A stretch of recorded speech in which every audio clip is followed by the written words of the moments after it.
सो हे honeys, good evening. कैसे हो आप सब? आई होप सब अच्छे होंगे। तो गाइज, ये वीडियो मैं बहुत ही रैंडमली शूट कर रही हूँ और आपके लिए बहुत ही ज़्यादा इंपॉर्टेंट है, तो प्लीज़ वीडियो को स्किप मत करना। मैं ये नहीं कह रही कि आप वीडियो लाइक करो, चैनल को ये करो, मैं कुछ नहीं कहूँगी, बस आपके लिए एक इंपॉर्टेंट मैसेज देना था।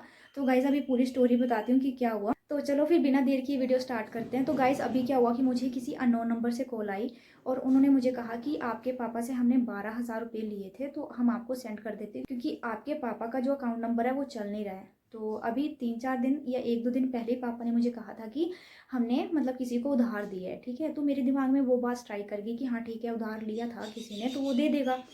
तो मैंने बोला कि ठीक है, आप मुझे सेंड कर दो। हाँ, तो उसने मुझे कहा कि आप मुझे अपना अकाउंट नंबर लिखवा दो और मैं आपको सेंड कर देता हूँ। तो पहले मैंने सोचा कि नहीं यार, अकाउंट नंबर तो नहीं दे सकते, तो मैंने उन्हें कहा कि आप गूगल पे नंबर लिख लो और उसी पे सेंड कर दो। तो उन्होंने मुझे कहा कि ठीक है, हम कर देते हैं। तो उसने मुझे क्या किया कि पहले उसने मुझे 10,000 का मैसेज भेजा, ठीक है, फेक मैसेज था वो। लेकिन तब मुझे दिमाग में नहीं आई वो चीज़। उसने मुझे कहा कि ठीक है, मैं आपको पहले 10,000 भेजता हूँ और फिर 2,000 भेजता हूँ। तो मैंने बोला ठीक है। तो उसने पहले मुझे 10,000 का मैसेज भेजा, यहाँ पे मैसेज लगा दूंगी जो उसने मेरे को फेक मैसेज भेजा था। तो फिर मैंने बोला ठीक है, और उसने मुझे फिर 2,000 का मैसेज भेजना था, लेकिन उसने मुझे भेजा 20,000 का मैसेज, ठीक है। और ऑन कॉल ही था वो। तो उसने मुझे कहा कि कॉल मत कट करना, और वो सॉरी सॉरी बोला कि मैंने आपको ना 20,000 सेंड कर दिए हैं और आप मुझे ना 8,000 वापस कर दो। तो मैंने बोला रुक जाओ, मैं एक बार पापा से कॉल पे बात कर लेती हूँ। तो उसने बोला नहीं, आप पापा से बात मत करो, आप पहले मुझे सेंड कर दो। मैं तभी समझ गई कि ये फ्रॉड है। मैंने सोचा कि शायद मेरा नेटवर्क इशू है, तो एक बार मैं रिफ्रेश करके देख लेती हूँ गूगल पे। तो मैंने रिफ्रेश करा तो तब भी अकाउंट में कोई पैसा नहीं था, ठीक है। उसने मुझे पूछा कि देखो गाइस, मैं रेड हो रही हूँ। तो उसने मुझे पूछा कि आपके अकाउंट में कितने पैसे हैं। तो मैंने झूठ बोल दिया, मैंने बोला मेरे अकाउंट में 25,000 है। तो वैसे मेरे अकाउंट में 200 रुपये हैं टोटली। ये चीज़ मेरे को फ़ायदा कर गई, ठीक है। तो उसने मुझे कहा कि ठीक है, आप पैसे पैसे नहीं रख सकते मेरे, आप मुझे सेंड करो पैसे अभी के अभी, नहीं तो मैं आपके लिए केस फाइल कर दूंगा, FIR दर्ज कर दूंगा, ये कर दूंगा, वो कर दूंगा, वो कुछ बहुत कुछ बोल रहा था वो, ठीक है, कि साइबर कैफ़े में बोल दूंगा। बहुत कुछ बोला उसने। मैंने उसको एक ही चीज़ बोली कि जब मेरे अकाउंट में पैसे ही नहीं है तो मैं आपको कहाँ से भेजूँ। मैंने 25,000 बोला था, वो तो मैंने झूठ बोला था। तो मैंने बोला कि मेरे पास तो पैसे हैं ही नहीं, तो मैं कहाँ से भेजूँ, जब आपका मुझे मैसेज आएगा मैं तभी आपको पैसे सेंड करूँगी। तो बोलता कि नहीं, मैं अभी केस फाइल कर दूंगा, आप अभी करो मुझे सेंड। उसने मुझे नंबर लिखाया, मैं आपको नंबर भी स्क्रीन पे लगा देती हूँ। वैसे मैंने लिख लिया था वो नंबर, ये था वो नंबर। हाँ, मतलब उसका कॉल कट करा और फिर मैंने पापा को कॉल करी। फिर मैंने पापा से पूछा कि आपको किसी ने पैसे वापस करने थे। तो पापा ने बोला नहीं, किसका कॉल आया। फिर मैंने पापा को सारी स्टोरी बताई। पापा ने बोला मत करना, लेकिन मैं पहले ही समझ गई थी वो नहीं करने थे, ठीक है। वैसे करने भी कहाँ से थे, मेरे पास थे ही नहीं।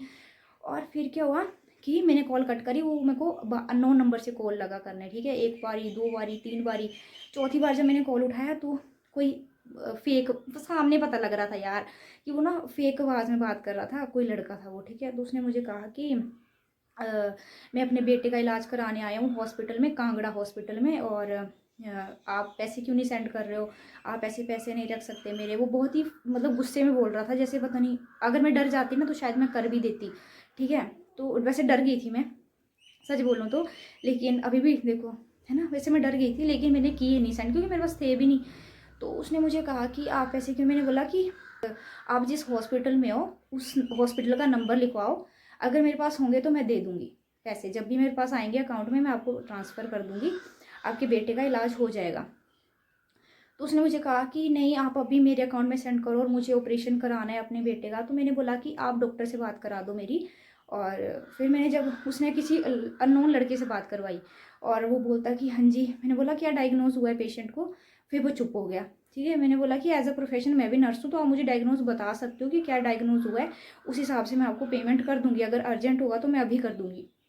बोलता कि नहीं, बस बीमार हुआ है और वो अभी आया, तो आप किसी के पैसे नहीं रख सकते, आप पैसे वापस करो इसके। फिर मैंने कॉल कट कर दी, मैं समझ गई कि ये दोनों वैसे हैं, ठीक है, कोई डॉक्टर नहीं लग रहा था। और वो फिर 2-3 कॉल आई, फिर 5वीं 6ठी कॉल मैंने फिर से उठाई और फिर वो बोलता कि मैं दिल्ली से बात कर रहा हूँ, साइबर कैफ़े से, और आपके अगेंस्ट ऑनलाइन कंप्लेंट दर्ज हुई है, तो आप किसी के पैसे नहीं रख सकते। संदीप नाम बताया। मैंने पूछा उसको कि आप मतलब किसने कंप्लेंट करवाई है। तो वो बोलता कि संदीप है, किसी संदीप ने करवाया है, ठीक है। तो मैंने पूछा कि ठीक है, मैं दिल्ली पुलिस में बात कर देती हूँ एक बारी। और उसके बाद मैं आपको कॉल करती हूँ। कहता कि नहीं, मैं आपका अकाउंट फ्रीज़ करा दूंगा, ये कर दूंगा, वो कर दूंगा, बहुत धमकियाँ दे रहा था। ठीक है, मैंने बोला ठीक है आप करा दो मेरा अकाउंट फ्रीज़, कोई बात नहीं। वैसे मेरे को कोई प्रॉब्लम नहीं थी क्योंकि मेरे अकाउंट में 200 रुपया था यार। वो सोच रहे थे 25,000 है, लेकिन मुझे तो पता था ना कि 200 रुपया है। ठीक है, तो फिर वो बोलता कि मैं केस फाइल करा दूंगा, ये कर दूंगा, वो कर दूंगा। मैंने बोला ठीक है कर दे केस फाइल, जो भी तुझे करना है तू कर दे। ये सब हुआ। ठीक है, उसने कॉल कट कर दिया और फिर कॉल आई कि आप मुझे पैसे वापस क्यों नहीं कर रहे हो। मतलब उन्होंने मुझे इतना फ्रस्ट्रेट कर दिया ना कि अगर मेरे पास होते ना तो मैं सच में कर देती।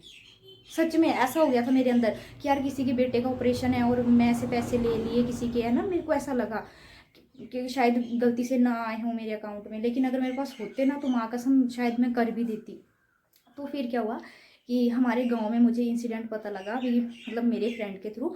तो उसने मुझे बताया कि हमारे गांव में भी यहाँ पे मतलब हमारे गांव में किसी लड़के को सेम मैसेज आया था।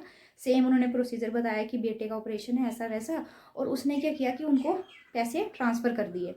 मतलब 2,000 या 3,000 या जितने भी उसने पैसे वापस करे वैसे, क्योंकि वो ऑन कॉल है और वो आपको इतना प्रेशराइज कर रहे हैं ताकि आप कर दो।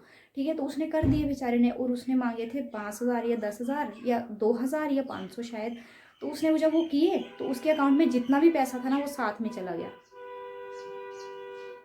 सो गाइज, मैं ये वीडियो डालने का मेरा कोई और मतलब नहीं है, बस मैं आपको ये समझाना चाहती हूँ कि कोई भी अगर आपको मैसेज कर रहा है, आपको प्रेशराइज कर रहा है इस चीज़ के लिए कि हाँ पैसे वापस करो, ये वो सो, तो मत सुनो। आप कॉल ही मत उठाओ अगर अननोन नंबर से। अगर अननोन नंबर से आपको कॉल आ रही है किसी की भी, और अगर वो आपको इतना टॉर्चर कर रहे हैं कि पैसे दो, मत करना गाइज प्लीज़। नहीं तो उसके बाद जो ट्रॉमा हो रहा है ना वो बहुत खतरनाक है, सच में बता रही हूँ। देखो अभी भी मेरी हालत देखो, ये पता कैसी कंडीशन है, जैसे वाइवा देने से पहले जो रेडनेस आती है ना चिक्स में, वैसी कंडीशन है ये। और कुछ नहीं है, मेरी रेड इस वजह से नहीं हो रही कि मुझे टेंशन हो रही है या कुछ, मुझे गुस्सा आ रहा है गाइस सच्ची बताऊं तो, कि ऐसा कैसे कर सकता है कोई। मतलब अगर हम भी तो कमा ही रहे हैं, कोई अगर कमा रहे हैं तभी वो है ना, तो वो आप ऐसे चीटिंग करके तो नहीं ले सकते किसी के पैसे। चल मेरे तो नहीं गए, लेकिन जिसके भी जाएंगे ऐसे लग ही नहीं रहा कि वो फेक मैसेज है। जब तक आपके अकाउंट में पैसे नहीं है तब तक आपको पता ही नहीं लगेगा कि वो फेक मैसेज है। सच बता रही हूँ। प्लीज़ अगर किसी के अकाउंट में पैसे रहते हैं तो प्लीज़ ये चीज़ें मत करना, किसी को भी पैसे सेंड मत करना जब तक आपको कोई मतलब कोई वैलिड रीज़न ना मिले पैसे सेंड करने का। ठीक है, तब तक मत करना। तो अभी वीडियो यहीं पे एंड करती हूँ, तो प्लीज़ इस वीडियो को शेयर ज़रूर करना अपने दोस्तों में। अगर शेयर नहीं करनी है कोई बात नहीं, आप मैसेज करके बता दो या कॉल करके बता दो अपने मम्मी पापा को। अगर आप अपने मम्मी पापा से दूर रहते हो या फैमिली मेम्बर से दूर रहते हो किसी से भी, तो प्लीज़ उनको बता दो, कॉल करके मैसेज करके दोस्तों को बता दो, रिलेटिव्स को बता दो, सबको बता दो ये चीज़ कि ऐसा हो रहा है फ्रॉड। तो बचे रहना प्लीज़ इस फ्रॉड से, क्योंकि बहुत रियल लग रहा है, मतलब लग नहीं रहा है कि फेक है। तो प्लीज़ इस फ्रॉड से बचे रहना। Thank you.